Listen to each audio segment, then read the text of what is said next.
make it there and can make it back. Salutations and shit, folks. Welcome back to your favorite travel podcast, Travel and Shit, where I, your host, D. Carrie, have an experiential conversation about the nuanced ways that travel intersects with regular life. Because travel is more than vacation. Welcome to the first fucking episode of the year. I'm happy to be here.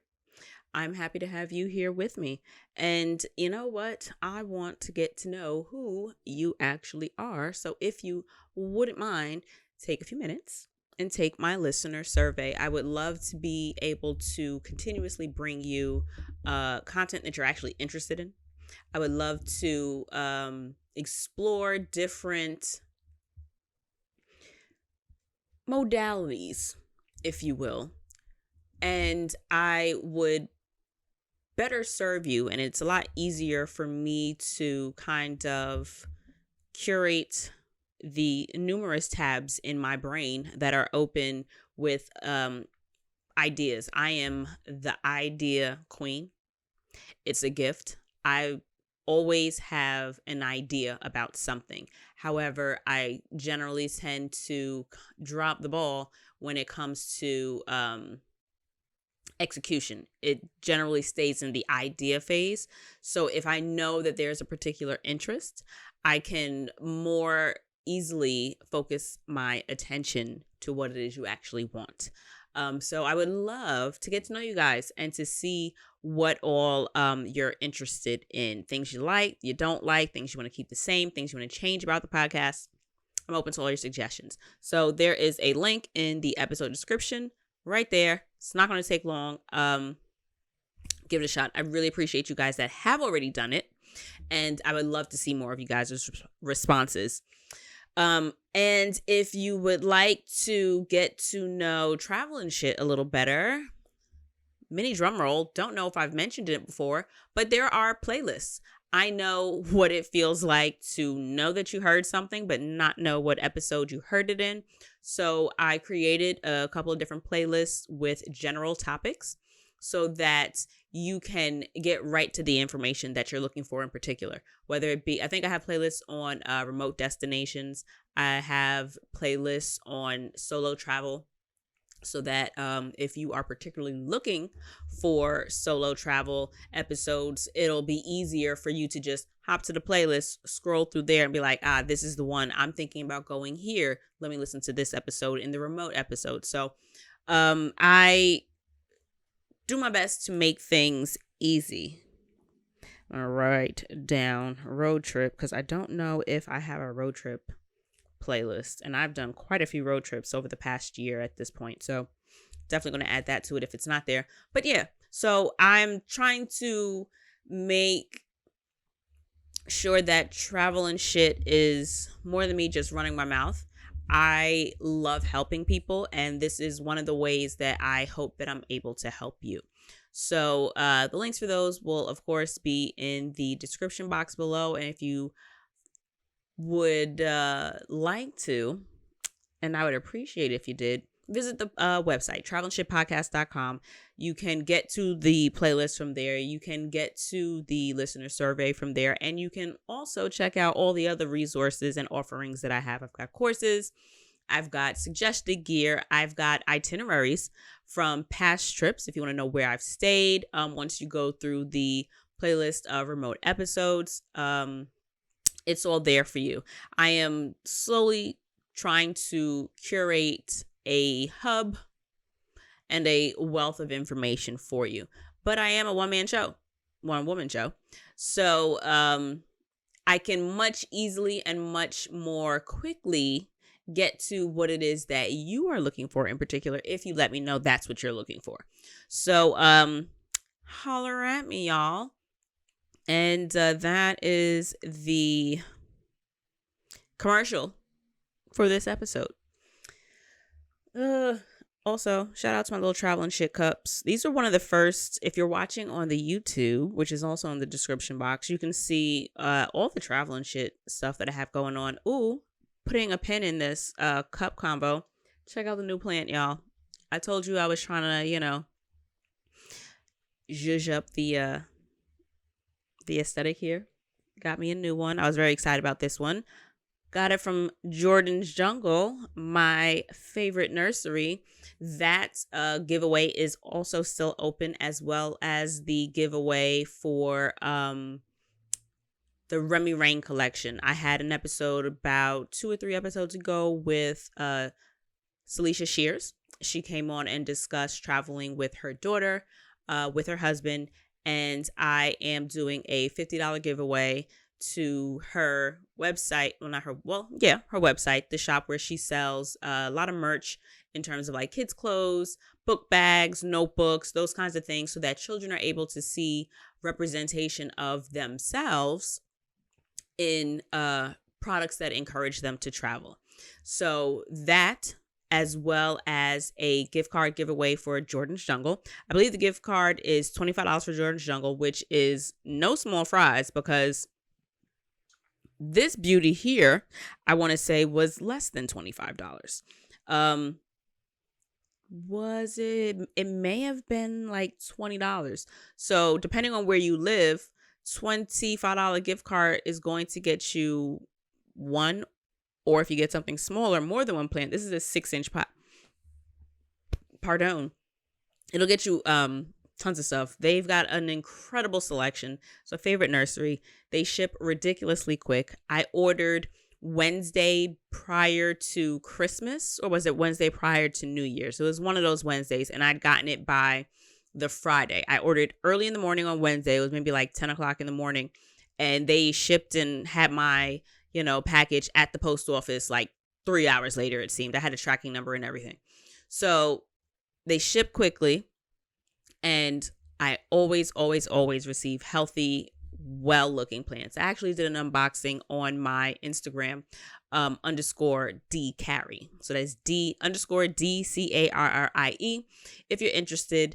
And of course, as always, the link for that will also be in the description box. I have to double check, but I want to say that the giveaway for the Jordan's Jungle gift card ends it ends the end of January. When's the last day of January? January 31st. And the giveaway for Remy Rain ends on January 17th, that Monday of Martin Luther King weekend. Yes, the 17th. So those are the announcements, if you will. This week, the top of the year, a lot of people I live in New York, right? So New York is one of those really big destinations for New Year's, because we do the incredible rockin' New Year's Eve that they used to do with Dick Clark and the ball and all that shit. First of all, I can't say that I know any at least any of my friends that have ever actually gone to the ball drop. Most New Yorkers don't give a fuck about the ball drop. It's of no interest to us. That's a touristy thing. And so that has the idea of tourists and living in a tourist destination top of mind. I also saw a post that had an article or something. Yes, I want to say it was one of the Facebook groups that I'm in. There was like an article about a bunch of like touristy things that people do that people that live in tourist destinations can't stand. And so I left a comment on that post that got quite a bit of interaction, and yeah, felt seen. Apparently, I am not alone in this. And so this week I'd like to discuss a few of the things that tourists do that I can't fucking stand. Can't stand, hate it, get out the way. So let's begin with a mood, a sentiment, a feeling, if you will. Move. You're in the way. You're in my way in particular. So the majority of what annoys me about tourists in New York. So let me backtrack a little bit. New York is comprised of New York City, is comprised of 5 boroughs. There's also upstate New York, which is New York, but the further up you get, we don't really count them as New York. Upstate New York is like when someone says they're a New Yorker, but then like they say they're like from Binghamton, Buffalo, Albany, Kingston. Yeah, you don't really count. Hi, how are you? Have a great day. But in this, I'm not even gonna hold you. We don't really count them. We also don't count one of the boroughs of the city. We don't really fuck with Staten Island. We don't Brooklyn, Queens, Manhattan. I personally would have taken more of Long Island as a borough over Staten Island, but no one asked me. Just saying. So Staten Island, Brooklyn, the Bronx, Queens, and Manhattan. 5 boroughs of New York City. Whenever someone from New York, or I'd say the majority of the world, says the city or they're going to New York, we understand them to mean Manhattan. Now, the outer boroughs, as they're considered, that's everything other than Manhattan. So again, Bronx, Brooklyn, Queens, Staten Island. They tend to be considered, if you will, more residential. Yards, houses, driveways of the such. We don't have nearly as many skyscrapers. However, don't get it twisted, Queens, Brooklyn in particular have relatively interesting skylines of their own. Pale in comparison to the Manhattan skyline, but there is a city feel, especially in Brooklyn, Queens, and the Bronx. There are more tall buildings, urban areas, and it's not all grass yards, trees, and, families playing outside picket fences. There are more residential pockets, different areas in those boroughs, all those boroughs actually. Staten Island has quite a few of them. I don't even think, I've been to Staten Island probably like 2 or 3 times in my life. Y'all ain't missing a damn thing, promise you. But I live in Queens and I work in Manhattan. So I personally feel as if I have the best of both worlds. I get to leave the city and come to a much quieter and slower pace space to live. I love my neighborhood. Would I live here forever? No, because I don't personally want to stay in New York if I didn't have to. I'm kind of just over the New York thing. I am over just everything being so expensive. I'm over the crowds, and it's been fun. It's been fun. I'm done. But that being said, when people visit New York, I personally think has been more of an increase now that Airbnb is an option of people staying in the outer boroughs or finding the beauty and the excitement that is in places that are not Manhattan, especially in Brooklyn.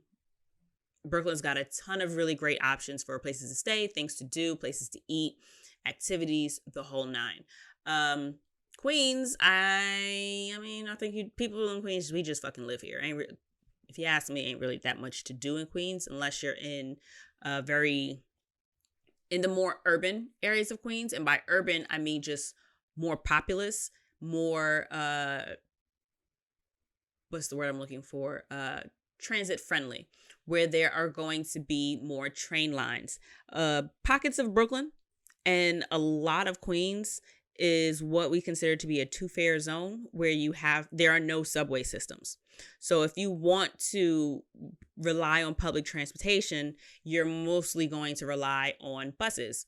You would take the bus to the train, and then you can kind of get anywhere in the city because the train, all the places. I can't really think of anywhere in Manhattan that isn't subway accessible, but I can think of plenty of places in Queens especially, and then also some places in Brooklyn that are not train accessible. You either have to drive to the train or take the bus to the train. And I mean, like, walking isn't an option. Like, the closest train is like 3 miles away, kind of close. You see what I'm saying? So that being said, I enjoy living outside of Manhattan because there is no real influx of people in my neighborhood that don't live here. Now, I happen to be near one of the airports. I live near JFK. So there are tons of people you would think that are staying here. But when it comes to me going to the grocery store, when it comes to me visiting friends in the area, if I'm driving anywhere that's relatively local for me, I'm not running into tourists. So win. But work is a different story. And I'm trying to think, when it comes to work, I don't know about you, but I kind of want to just get there, get home, right? I don't necessarily want to be held up for any reason. I don't want my abysmal ascent to said job to be burdened and slowed down. I'm doing a face here. By people in my fucking way. So I returned to move.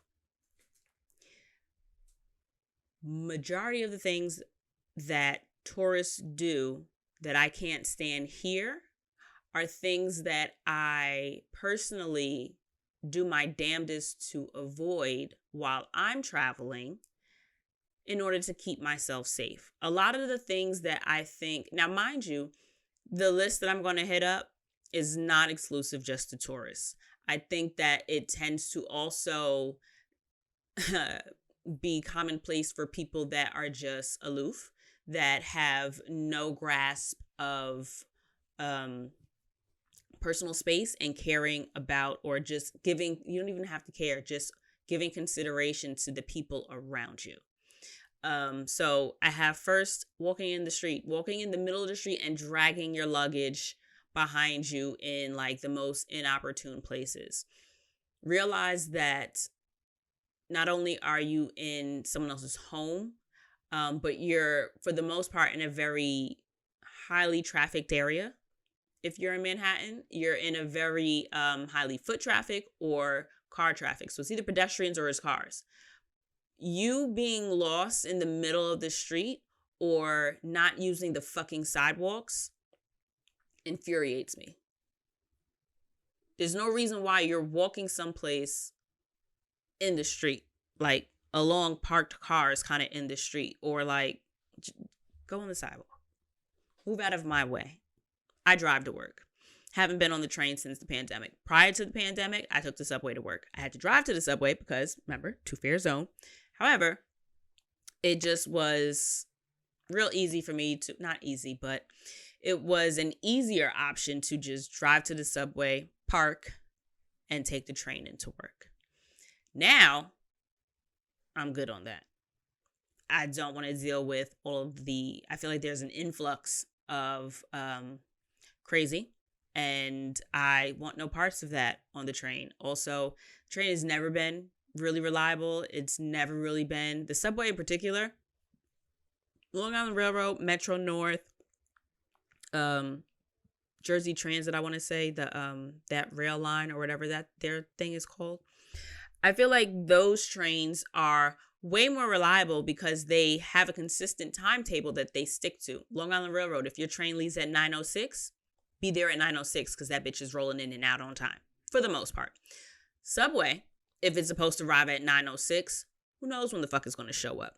If it's a bus, who knows if it'll even stop, because if it's full, it's not going to stop unless somebody has to get off at that stop. That bus is going to ride right the fuck past you. So you being in the way with your luggage while I'm trying to get to that train or bus that is scheduled to leave at 9:06 so that I can get where I need to go is really annoying, right? It's not that you have a suitcase, it's that you and your suitcase are in my way. Move. Not paying attention when you cross the street. One of the things that I see people, and you can tell, we can generally tell when you're not from here. It's kind of like, I don't know if it's like we can smell it on you. We can feel it on you. This doesn't apply to everyone. I'd say just a large majority. And it's let me also say, add this here before we get too far. It's not that we dislike you being here. It's not that you being here is problematic. It's when you being here causes issues for us that we don't want you here, or that you being here is problematic. It's kind of like if I go someplace, if I go to another state, city, country, and I behave a bold ass fool, and I am completely, it's kind of like people that travel to let's say majority Muslim communities or countries and don't cover themselves appropriately, or perform or behave in ways that are culturally unacceptable in the location where they're visiting. It's the same thing here. New York is known for being a very fast-paced city, right? You all watch the movies. That's part of why you want to come. If I can make it in New York, I can make it anywhere. The hustle and the bustle, the city that never sleeps. So why, with that in your mind, would you not extend that cultural norm in your visit, right? So mixed properties are not like unique to New York City.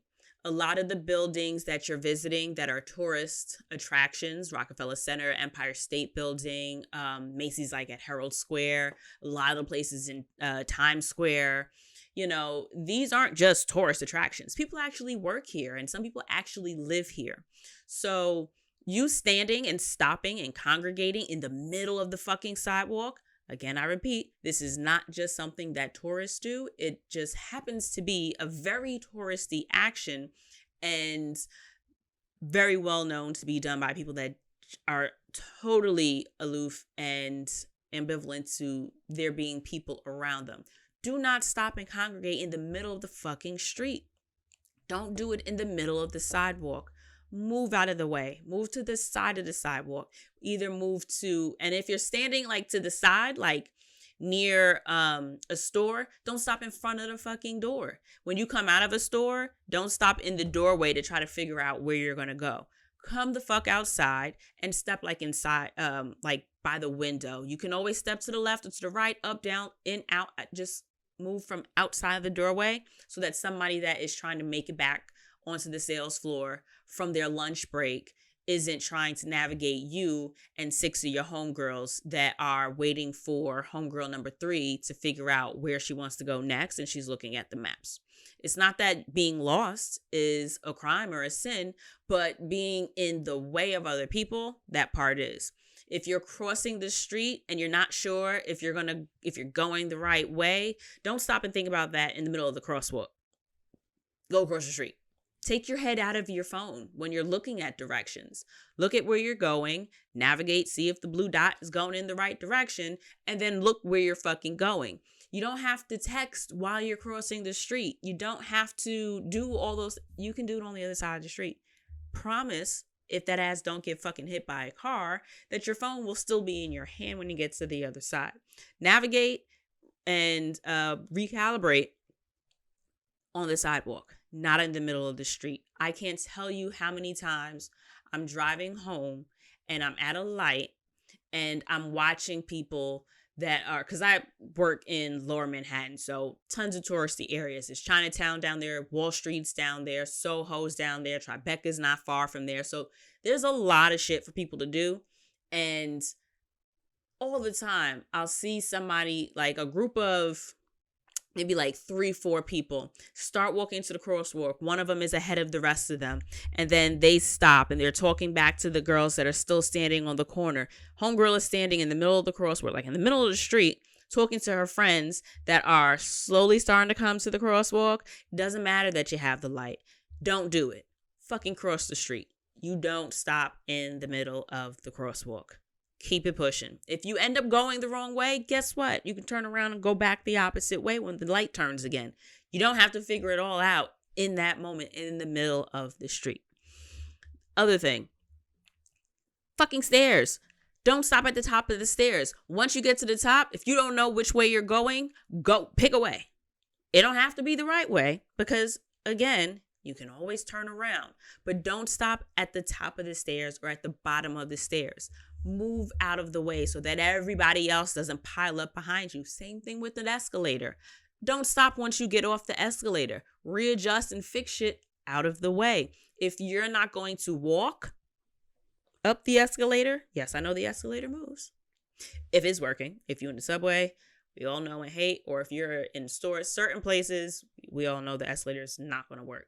But if you're on the escalator and you're not walking up or down, whichever way it's going, move to the right so that I or anyone else that wants to walk up the escalator can absolutely do that. We don't have to wait behind you. A lot of us don't want to wait behind you because, again, remember, I'm going to work. You're enjoying yourself. I'm coming home for work. You're enjoying yourself. I need to go grocery shopping before I drop shit off at my parents' house, or somebody needs to pick their kids up from school.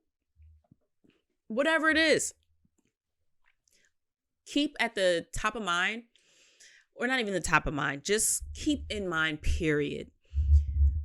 While you may be on holiday, the people that are around you are not.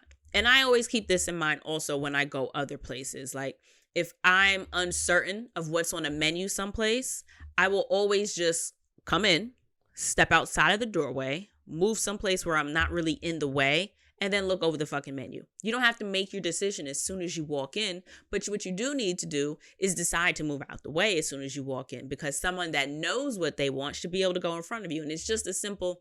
It's that same energy when you're out and about and, sharing services or you're sharing spaces. Keep in mind that while you are vacationing or having a good time, consider that people are at work.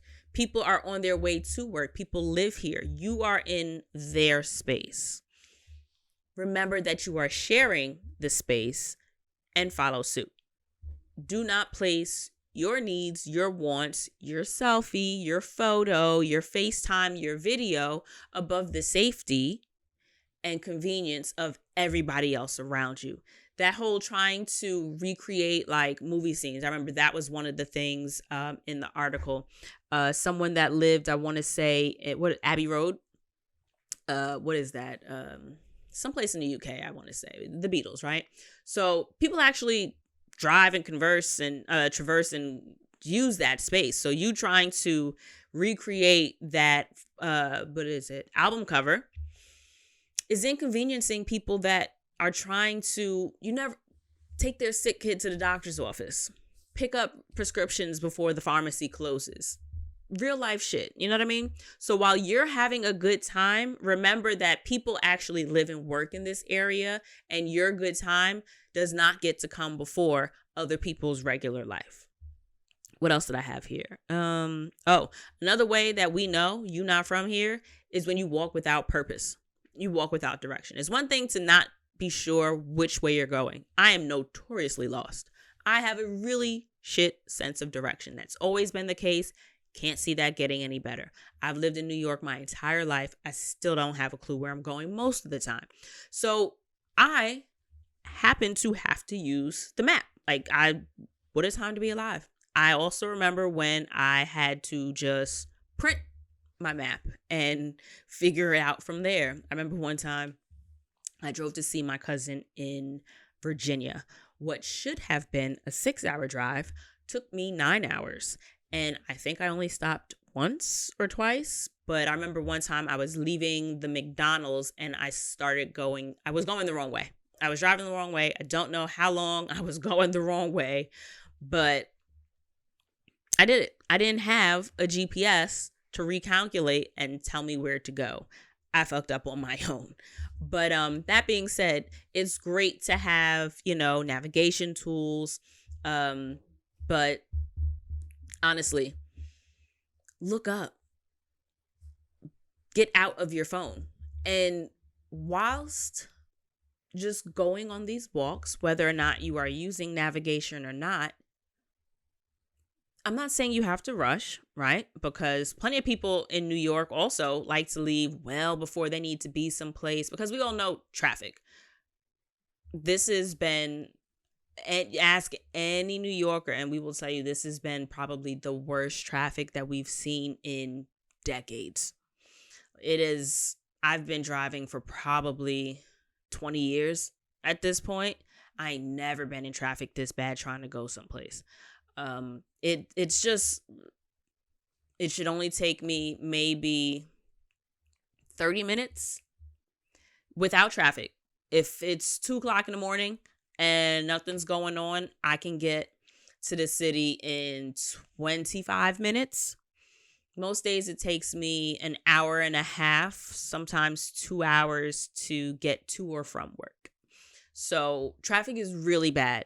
So we already know building some extra time, all that jazz. So when we see people that are just kind of, I don't want to say casually walking because you can casually walk and you still be trying to go someplace. But there's a distinct difference in the way, it's one of those things that's a little difficult to describe, but it's easy to see. It's easy to spot when you see it. You can kind of tell when someone is just aimlessly, oh, wow, look at this. Oh, wow. Just head in the clouds, head in the sky, as if they've never seen buildings. And it's possible, shit, I don't know where the fuck you're from. Maybe you haven't seen skyscrapers before. And I can understand how, a new environment is really exciting because I've seen a shit ton of buildings. But I promise you, I know that I was absolutely looking for and, checking for the architecture in Austria. I remember my mom told me how beautiful it was when she visited. So I'm looking at shit. But guess what? I don't do it in the middle of the sidewalk. I don't do it, in spaces where I see people coming in and out of or, having to get around me. It just is. And it's not necessarily a make yourself small so that you can make other people comfortable. It's a matter of having yourself not necessarily look like a fucking walking target. You don't want to draw attention to yourself in a, before we go further, not wanting to correlate this to the, well, what was she wearing? Well, why did she drink so much? Not victim shaming, not victim blaming. People shouldn't rob other people. People shouldn't victimize other people, or people shouldn't act violently towards people without reason. But it absolutely doesn't help to basically wear a target on your forehead. It doesn't help to, draw unnecessary attention to yourself. You are already going to stand out for, I'm sure, plenty of different reasons, right? Everyone takes selfies. Everyone takes pictures, even when you're from a location. However, again, it's one of those things. When you see it, you know it. People taking pictures of just like random buildings, taking pictures down, streets with lights, and it's, there goes one. He's not from here. Oh, she definitely ain't from here. And if I were out trying to get people, even if it's something as simple as I got a comedy show I'm trying to sell out, I'm definitely going to hit these people up and get them to buy tickets because I know that they're tourists. I know that they're looking for something to do. And even if I know that this comedy show is going to be absolutely fucking basura, if I knew this shit is trash and I've got 2 comedians and 3 hours of window to fill up and I'm charging you $50 for these tickets because these are really bomb up and coming New York City comedians that you want to get in, you want to see them before they blow up, and you got to spend $200 on their tickets. I'm only going to charge you $50. I already pegged you. I see you not from here. I see your head is in the clouds. I see you taking pictures of fucking nothing. It's the light pole. It's just, it's fucking Little Italy. The lights is on. Whoa. I get it's exciting to look at. But when you do that extra, it's more of a sentiment, right? And not a demonizing, because I take tons of pictures when I'm out places. I take pictures of pretty buildings. I take pictures of murals. I take pictures of, all kinds of shit, honestly. I've taken pictures of rocks. But I'm not in the way. And I don't make I think it's the grandiose gesture of it all. I think it's what's the word? It's the real, it's like you can somewhat see a certain light switch go off where that is the only thing you can tell someone is paying attention to, and you can tell that they're not paying attention to the rest of the stuff that's going on. I am not trying to make it seem as if New Yorkers are all New Yorkers are like the most perceptive, and we just spend our time scanning crowds to see who's not from here. I promise we don't really care about you for the most part. And this goes for any tourist destination. I'm certain in London, nobody gave a fuck about me taking a picture of Big Ben. Nobody cared about me facing the what's that thing? The red eye, that red Ferris wheel thing off the bridge and taking a picture. Nobody cares. But if I'm standing in the middle of the street and I'm calling my homegirls over to hurry up and take the picture because this is the perfect shot and the light's about to turn and everybody behind me in the cars is trying to get home from work or going to the grocery store or trying to hit up the shoe store before they fucking close, whatever it is, that's when it's just like, oh, you're one of those. So it's that awareness of you being in shared space, you being in communal space. And I understand that if you're not from a really busy town or if you're from a slower paced destination, that the idea of people rushing around you just seems really unnecessary. But consider that we live in really populous spaces. Like there's millions of people in New York City. And if you come from a city whose total population might be like 450,000 people, we don't have to fight for space, but we're navigating a lot tighter windows of time and opportunity. Subways come and go. They're not reliable, like I said. Same with buses, same with traffic patterns. We are trying to maneuver around ourselves. So when people come in that aren't necessarily used to a rush, now this can be for any major city, when you insert yourself into the flow of things and kind of diverge from what that pattern is, you now become that person in the way. So keep in mind that you're in the way, and knowing that people respond to different impediments and perceived negative stimuli in different ways. Keep that in mind. You don't want to be that person that now, somebody that's already rushing to something else or somebody that's pissed about something else. Because a lot of people's reactions have nothing to do with you. It's all about them and how they perceive the situation. Remember that. However, you kind of got to know when you're in the wrong. You got to know when you're in the wrong. You have to concede that sometimes it's not about where is fair or where is right. It's where sense flows. Look at the patterns.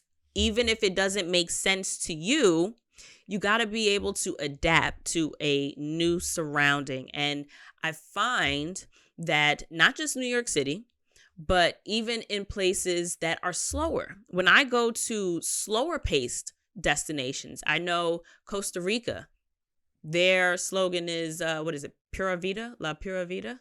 I think it's just like the pure life. It is what it is.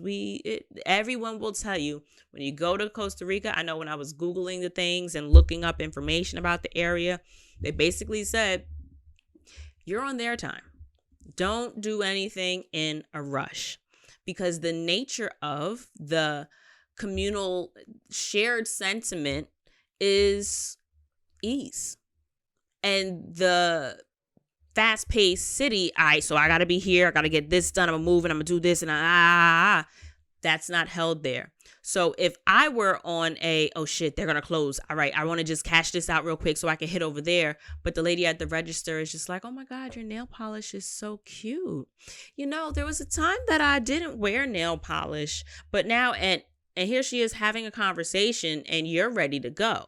So you want to keep in mind what the patterns of a community are. You want to keep in mind what the cultural norms, what the cultural norms of a location are while you're visiting, so you don't get fucked up. So you don't get caught up in the wrong stream of things, whether that stream be slower than your normal pace or faster than your normal pace. And be considerate of the people who live, breathe, work, eat, and sleep there, because you are just a visitor.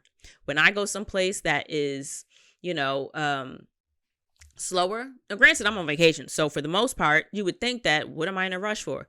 But timetables, if I have something booked at a certain time and I'm trying to get there, or if I need to finish one thing so that I could start something else, it all comes together full circle. Plan with those things in mind. If you know that you generally do move a little bit slower and you are going someplace that may not have reliable service, consider buying your tickets in advance. Consider calling in advance to find out what now that COVID, is here, what are the COVID protocols? What are the COVID procedures? Are they letting people into an exhibit before maybe an allotted time to view a museum? I know when we went to the African American Museum in Philly, you had to buy your tickets. I think we bought them in advance, but I remember there were blocks of time. I think it was 3 hours, 2 or 3 hours, where you were allotted your time at the museum so that you could go and experience what was there, all that they had curated. But that was it. You go in and then you leave. So you don't want to go someplace in your mind thinking, oh, I've got all day. Call in advance, or, Google it, look it up on the internet. Do a quick little Twitter search or a Yelp search, Expedia, read the reviews from people that have done the experience or whatever, to see the recent ones, to see if things have changed, so that when you get there, you're not caught in any surprises. This way, you're not in the way of people that are there, and people that are there aren't in your way. When you're trying to navigate something, or if something becomes like a high stress situation for you, you don't want people brushing by you. If you're going in your wallet, or if you're taking things out of your bag, and if you are trying to adapt and pull something together a lot of times when you're trying to focus on something, when you're trying to concentrate, make a decision, you don't necessarily want too many outside influences getting in the way of that decision. So keep in mind that if you know that you're going to need to concentrate to decide, all right, how many tickets am I going to need at this time, because I'm going to meet X, Y, and Z at that location. But then if I do this first, I'm missing out on the opportunity possibly to get here and do that. All of that is well and fine, but consider what the surroundings are when you're trying to make those decisions, okay? You don't want to get someplace and end up making a rushed decision because everything around you is rushing. Or you don't want to spend too much time and overstress yourself making a decision on something, points to self, when you are in a slower paced area than what you're used to. And now all of a sudden, because you've got all this extra time, you're over here, what's the word? Bob Rossing it. My brother used to tell me that. I remember we were painting my kitchen wall, and he looked over. I was on one side. He was on the other side. We were on two separate walls. I was on, let's just say, wall A, wall B. He turns around, checks out wall A that I'm at, and he's like, what the fuck are you doing? It's a wall. Don't Bob Ross it. Just fucking paint it. I was deliberately one stroke, up, down, up, down, up, down, being as neat as possible. He's on the other side, just fucking painting. All right, you can go back over it. Paint again. Paint. Just get it done and then go back over it. And he had done 3 times as much as I had in the same amount of time, because I was being very slow, meticulous, calculated. And he's just like, for what? you're doing too much. He was right. So again, be aware of your surroundings, both faster paced environments and slower paced environments. You want to make sure that you are in the best situation or prepared for whatever situation you are entering, to be able to make decisions best for you. If you need time and space and, less stimuli to make your decisions, consider that, whatever your decision-making style is, before you place yourself in a situation that may not result in the best conditions for you to do your best thinking, if that makes sense to you. Let's see. What else did I have here? Oh, my favorite one. My dad used to tell me this all the time. Be lost on your own time. That's not exclusive to just tourists, but, obviously it's easier for someone that's not from a destination or someone that's not from an area to be lost. If you're not from here and you're not certain of something, no one really holds it against you until you're in their way. Pull the fuck over. Recalibrate. Let the, and then also, now that this is the big leaf future year of 2022, Siri, Waze, whatever the fuck you're using, Google Maps or Apple Maps, or I don't know what the Androids is using because that ain't my burden. They will generally recalculate even if you're going the right way. So you can basically just keep going if you miss your exit. Keep going if you missed your turn off. You will get redirected. There's no need to, slow up from the left lane to try to cut across 4 lanes of traffic to exit. Get off at the next exit.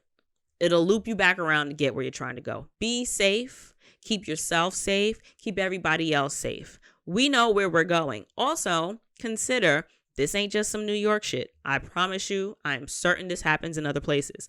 A lot of times, the listed traffic patterns, hear me out, are just suggestions.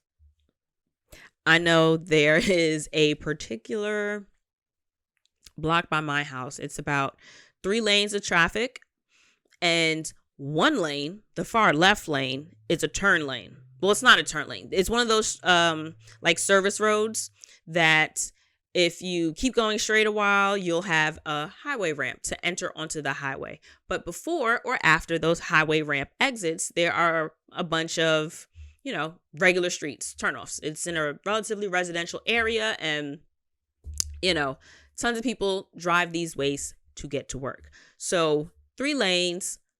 If you're going to make a left turn, you turn from the left lane, right? Because we here in the States drive on the right side of the street. So you make your turn from the left lane, you make your left turn from the left, right turn from the right, and all 3 lanes are lanes that drivers can go straight in.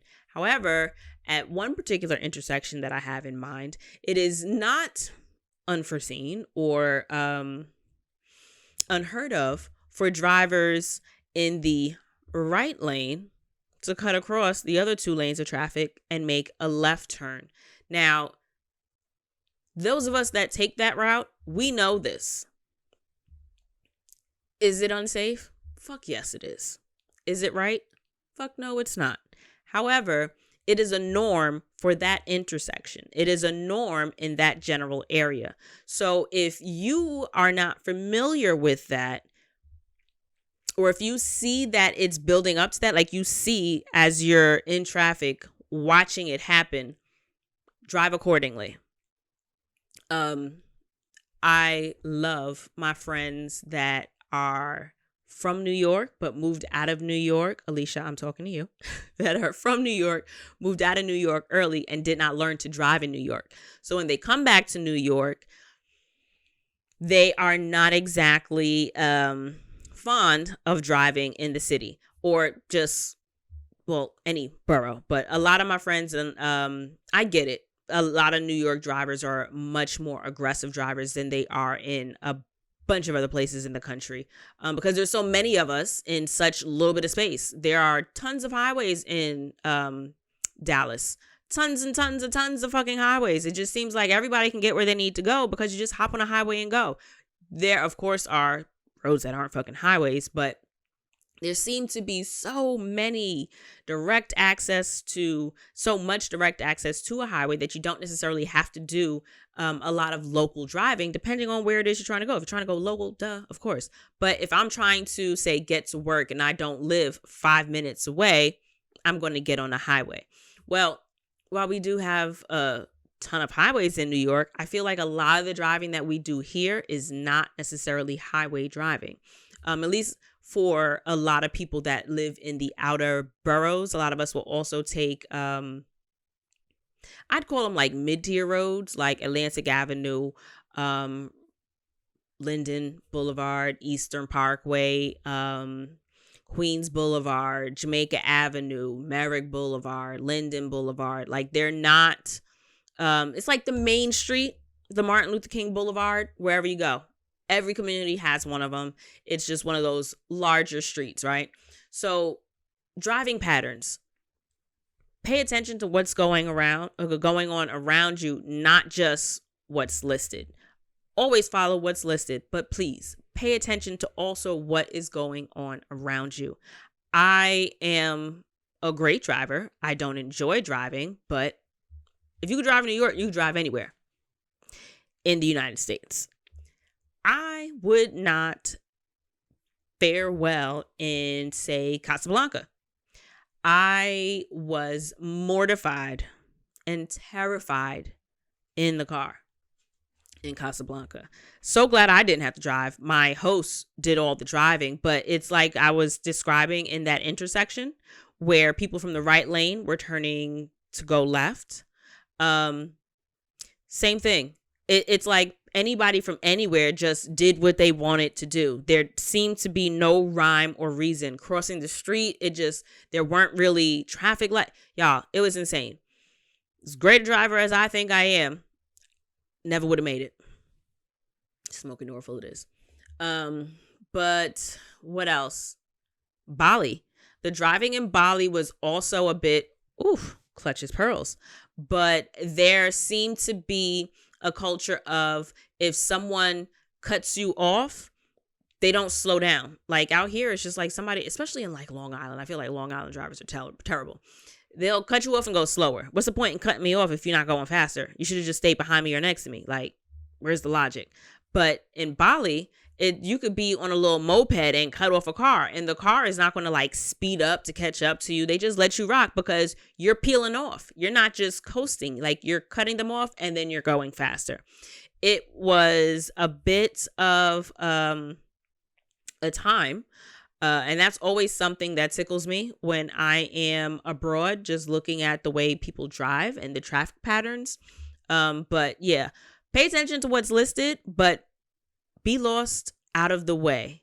Keep yourself safe and other people safe, because people that are from there, they know what the fuck they're doing. They know where they're going, and they're not really trying to, while they should be, or while it would benefit everybody, we all know that that's just not how the world works. If there is, again, that whole flow, patterns. If the patterns are, this is what happens here, and this is what works, you, while potentially still following the rules, are now in an unsafe predicament. You're in an unsafe space because you're not following the pattern. And that's not to say if everybody else is doing 90 and the posted speed limit is 62, you do like 87. It's not what I'm saying. What I'm saying is if you feel uncomfortable doing the 90 that everybody else where it's posted, watch the pattern. Don't be in the middle of it. Move out of the way. In general, everyone moves to the right. Fast traffic is on the left. That's one of the things that I will say I pick up on when I am driving outside of New York. People like that left lane is for passing only. Boyfriend will drive in the left lane and not pass, and it always drives me crazy, but I want to drive, so I let him do his thing. But if you are driving on the majority of highways, I feel like, especially when they're like 2-lane highways or like 3-lane highways, like driving to Vermont, there was a lot of that. Driving to, while we were in, I'd say that drive from North Carolina to Tennessee, there were a lot of like 2 and 3 lane highways where that's all the left lane is for. You ride the left lane to get past the cars in the right, and then you get back to fucking the right lane. Another thing I noticed is that headlights. This is never a thing in New York, really. We don't turn our high beams down, or we don't turn our lights lower. A lot of, I ain't gonna hold you, that you can tell. Like when we see somebody with really good headlights, we notice it. Because the majority of our headlight, at least me, in my experience of my cars, I never had like a new car. My car has always been like a few years older than what's current. Like the last car I had was like a 2014 Hyundai. And that was my most recent car. That's the car that the engine died. Sold it. Amen. That's out of my hair. And I am getting closer to getting my car. I finally have a date for the inspection. That's the update. So I should be in my new car. I got a 2019 HRV. Yay me. Well, let me put a pin in it. Let's let it pass inspection first. But everything should be fine. Knock wood. That's not wood. Knock wood. Coaster. Knock wood. But my point is, I've never really had like a new car. So I can't tell you what the standard for high beams, headlights, and all that shit is. But when I tell you, when we were driving in Vermont, headlights were trash. High beams and all. I feel like I couldn't see further than 50 feet because it was utter absolute darkness. My high beams are better suited for city driving. We have a ton of street lights, ambient light, all of that. I could pretty much see fine in New York. But out of state or in areas where it's completely dark and there are no lights other than your headlights, I always notice when oncoming traffic turns their high beams off as we're approaching each other. And that's one of those little things, those little courtesies that I have always appreciated, especially when I start to see it. And again, local norms. What are the patterns? What are the routines? Pick up on that. So when I drive now and I know I have my high beams on, I know my high beams aren't as good as theirs, but I try to be courteous and I turn them off. If I know that I am parked on a street and there is traffic that is coming opposite me and I'm sitting in the car while it's running, I'll turn my headlights off so that traffic that's passing by, even here in where I live, residential street, when I see like there's a lot of traffic coming, I'll turn my headlights off just so that you're not driving into my headlights and it's, annoying or it gets in the way. Also, don't want nobody to hit my shit. So again, courtesies. You're not the only person here. I try to do the things that I pick up on, the pleasantries that I pick up on, the things that I want done to me, treat others as you would want done to, treat others the way you'd want to be treated. I don't want anybody in my fucking way. So I try to be out the way of others because I realize that while my rush, my haste does not make for someone else being in a rush, is kind of like with professional projects, right? Just because you're in a rush doesn't mean that now I have to rush and get you something because you did something late. Same thing as an inverse. Just because I am relaxed and on vacation and lounging around doesn't mean that you get to, also enjoy my laissez-faire attitude. You're in a rush, so I'm going to be considerate and move out of your way, whether your way is faster than mine or your way is slower than mine. What were the other little things I had here?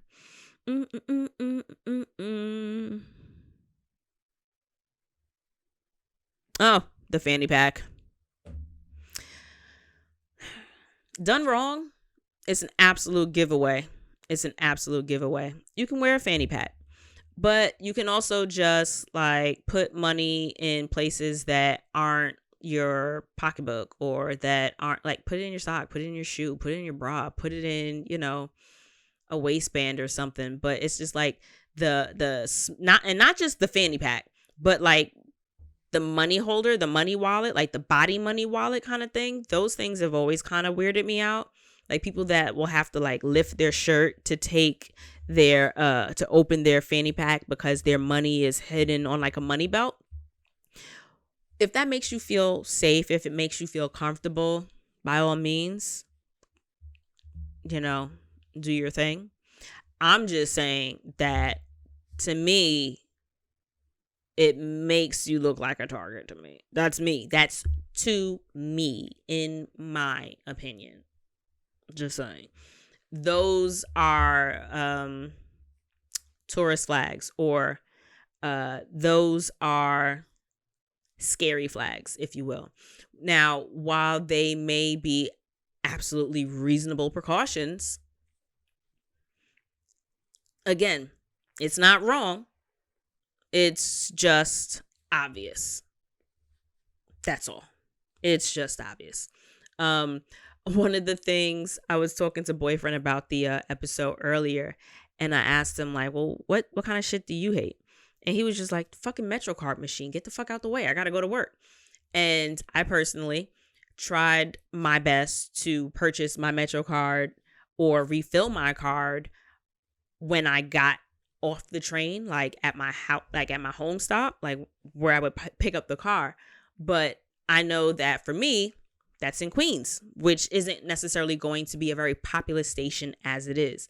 Whereas if you live in a lot of areas in, say, Brooklyn, if you work in Manhattan, one thing that I tried to avoid was buying my MetroCard before I went to work. Or if I'm in certain areas, we as native New Yorkers kind of know, especially if we are familiar with a station, we'll know where the different, I'm about to call them tokens, MetroCard machines are, but a lot of them shits don't work, or they don't take they don't take cards, they only take cash, or they only take cards, not cash, whatever. So then just like that line of like 8 people, and you can see them looking at each other, scratching their heads, they're speaking different languages, so that's generally a giveaway. Like, whereas it's just like, in 15 strokes, I'm done. I got what I need, maybe even fewer. And it's just like fighting the air here. You're in my fucking way. You're in my way. Yeah, so people that aren't, again, from the area, and the patterns, the norms, in and out. Most of us kind of, we get it. And we get that you're not from here. We get that it's a new thing. And again, it's not like we necessarily think you're dumb. It's not like we necessarily think that, you know, first time we did it, yeah, it was a curve. You know, we had to figure it out. It's just that you're inconveniencing. And I think maybe it's of note to mention, most people aren't necessarily going to be upset with you, like to your core, or to like, it's not you. It's the inconvenience. We don't give a fuck about you. People don't give a fuck about me when I'm someplace else. We don't. It's about what my being in this space and taking whatever amount of time, whether a lot of time or a little bit of time, to do something in this shared space together, is what does that now mean for the other person? And granted, God bless the saints there are plenty of people that will absolutely stop and help you with things. One of the misconceptions is that New Yorkers are like super mean, or they're abrasive and they're rude. We're in a rush. That's really what it is. If you need to ask a question with purpose. You don't necessarily have to, we're not going to always hold your hand, but I've helped plenty of people. I can always tell when people on the A line are going to the fucking airport, or because they got luggage. So when I see them looking mad lost and I know they about to get off at the wrong stop, it's like, not this one. Just, I'll let you know. And just, I got you. Stuff like that. You know what I mean? Like, plenty of us are very willing to help. It's just, ask it fast. And then also know who to ask. Don't ask somebody that already looks like they're in a rush. Don't ask somebody that is already got their hands full doing 4 other things. If you see somebody if somebody's on the train with you, you could easily just, I'm sorry, miss. Excuse me, sis.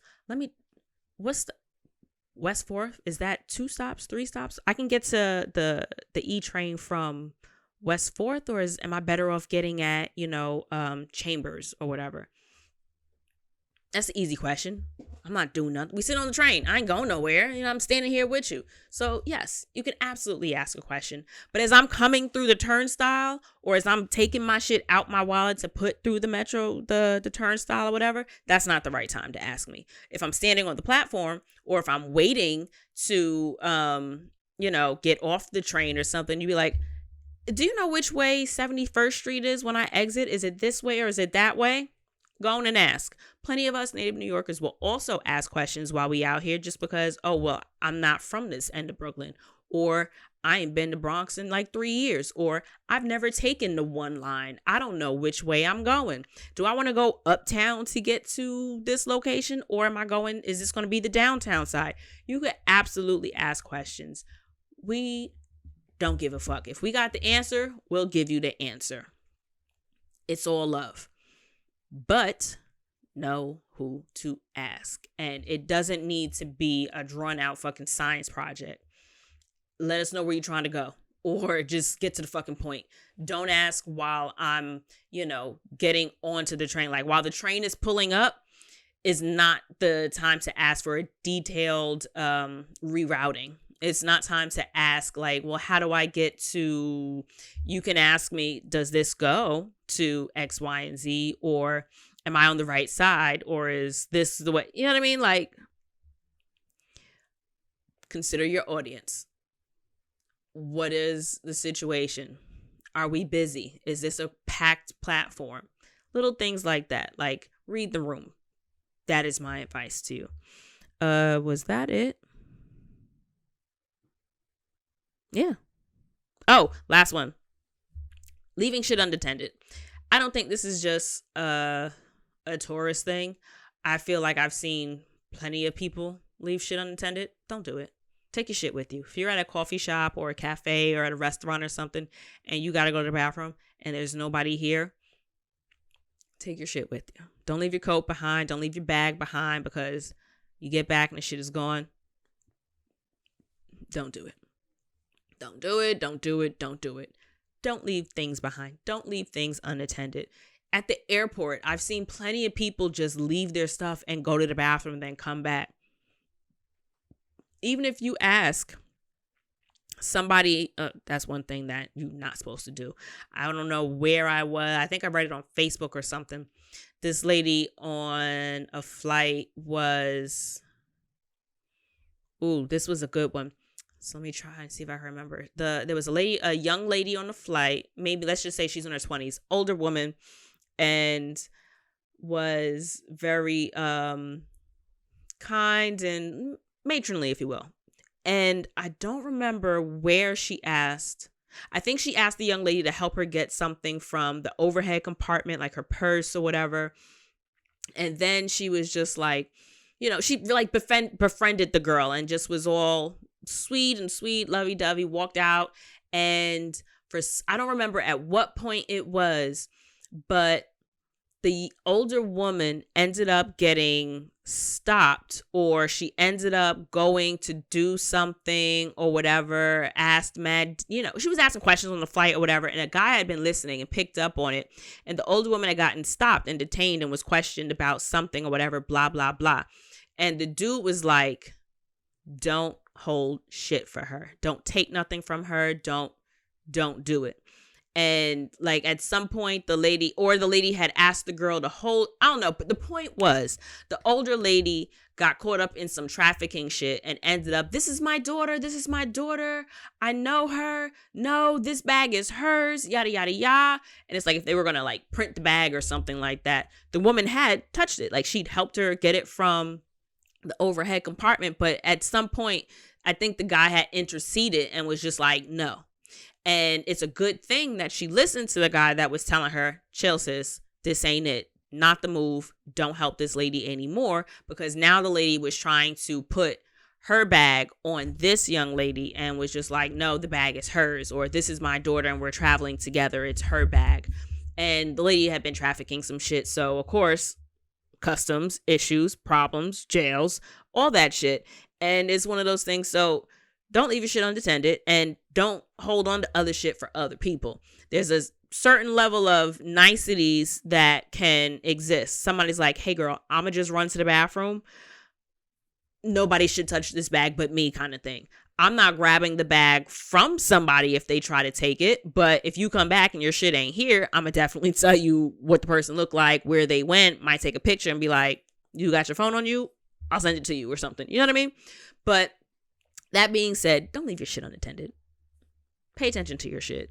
Hold on to your things and keep your things to your person. They don't need to be scattered all around. You don't need to have stuff everywhere, so now everybody else is navigating around you and your shit. Hold on to your stuff. There's no need for you to have 3 seats as one person. You know what I mean? It's reason, respect, care about people around you. So, travel is a lot more than vacation. And in this instance, it's because you're visiting places where people live. You're visiting places where people work. These are their homes. These are their regular lives. And while you may be in a rush, they may not be. While you may be, at a leisurely stroll or at like a really lackadaisical pace, other people may not be. So while you're holidaying or while you're vacationing, consider that you're in the spaces that other people live in. In the same way people may visit you, or the same way you expect somebody to respect your home when they come and see you, extend that same courtesy to other people while you are visiting their hometowns. All right, so I'm curious as to what y'all hate that people do in your community or in your neighborhood. Drop that in my inbox, dcarey@travelandshippodcast.com. I would love to hear from you, and I can't wait to talk to you guys next week. Welcome to the new year, guys. Happy New Year. Boop, boop.